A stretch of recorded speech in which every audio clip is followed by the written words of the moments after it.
মোদিজির গ্যারান্টির গাড়ি নিয়ে ধনপুরের ভবানীপুর গ্রাম পঞ্চায়েতে গেল কেন্দ্রীয় মন্ত্রী প্রতিমা ভৌমিক। বলেন, আয়ুষ্মান ভারত কার্ড থেকে শুরু করে উজ্জ্বলা যোজনা, প্রধানমন্ত্রী আবাস যোজনা, কৃষক ভাতা থেকে শুরু করে এমন কোন যোজনা বাদ যায়নি, ধনপুরের মানুষ পায়নি। ধনপুরের ব্যাপক উন্নয়নে বদ্ধপরিকর বর্তমান রাজ্য সরকার। সীমান্ত এলাকার প্রতিটি রাস্তাঘাট, পানীয় জল, কৃষকদের সেচের জলের ব্যবস্থা সবকিছুর দিকে সমভাবে গুরুত্ব দিয়েছে বর্তমান সরকার। এছাড়াও রাজ্যবাসীকে আত্মনির্ভর করাতে নতুন করে প্রকল্প চালু করেছে পিএম বিশ্বকর্মা যোজনা। এই যোজনার মাধ্যমে সমাজের সমস্ত অংশের মানুষদের বিভিন্ন প্রকল্পের মাধ্যমে আত্মনির্ভর করে তোলা হবে। প্রধানমন্ত্রী নরেন্দ্র মোদী সমগ্র ভারতবর্ষকে একই সুতোয় বেঁধে উন্নয়নের মাপকাঠিতে একাকার করতে চাইছে, যাতে করে সাধারণ মানুষ দারিদ্রতার গ্লানি মুছে দিয়ে আত্মনির্ভর হয়ে উঠতে পারে। সেই লক্ষ্যেই দেশের প্রতিটি লোক কাজ করে চলেছে। 2048 সালের মধ্যে ভারত সবার মাঝে শ্রেষ্ঠ আসন নেওয়ার লক্ষ্যেই এগিয়ে চলেছে।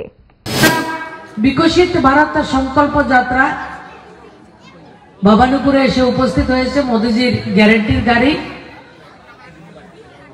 এই গ্যারান্টির গাড়ির উদ্দেশ্য হচ্ছে, আমরা মাননীয় প্রধানমন্ত্রীজি দেশের প্রধান সেবক, আমাদের প্রধানমন্ত্রী, কিন্তু উনি নিজেকে সেবক হিসেবে ভাবেন। পঞ্চায়েতের প্রধানও আগে কোনোদিন সেবক হিসেবে ভাবছে না, কিন্তু প্রধানমন্ত্রী ভাবেন। এবং আমাদের ভবানীপুরে উনি নিজে গাড়ি পাঠিয়েছেন। কিসের জন্য? আমাদের যেই কারণে আমরা যদি ঘর থেকে বঞ্চিত হই, আমরা যাদের শৌচালয় যদি থেকে বঞ্চিত হই, আমাদের বিভিন্ন সুবিধা কিভাবে আমরা পেতে পারি, এবং সুবিধা যারা পেয়েছি, অনেকে অনেক সুবিধা আমরা পাইছি ভবানীপুরে। 400-র উপরে ঘর পাইছি আমরা ভবানীপুরে। আমরা 700-র উপরে টয়লেট, শৌচালয় আমরা ভবানীপুরে দেয়া হয়েছে। আমরা কৃষক সম্মান নিধি পেয়েছি। আমরা প্রতি ঘরে নল, প্রতি ঘরে জল, মায়েদের যাতে সুবিধা হয়, বিশুদ্ধ পানীয় জলের ব্যবস্থা মোদিজি আমাদের করে দিয়েছেন। আমরা ধান বিক্রি করার বাজার পেয়েছি।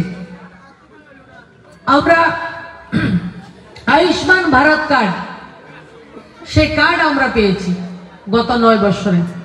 যদি কোনো কারণে আমাদের রেশন কার্ড ভাগ হয়েছে,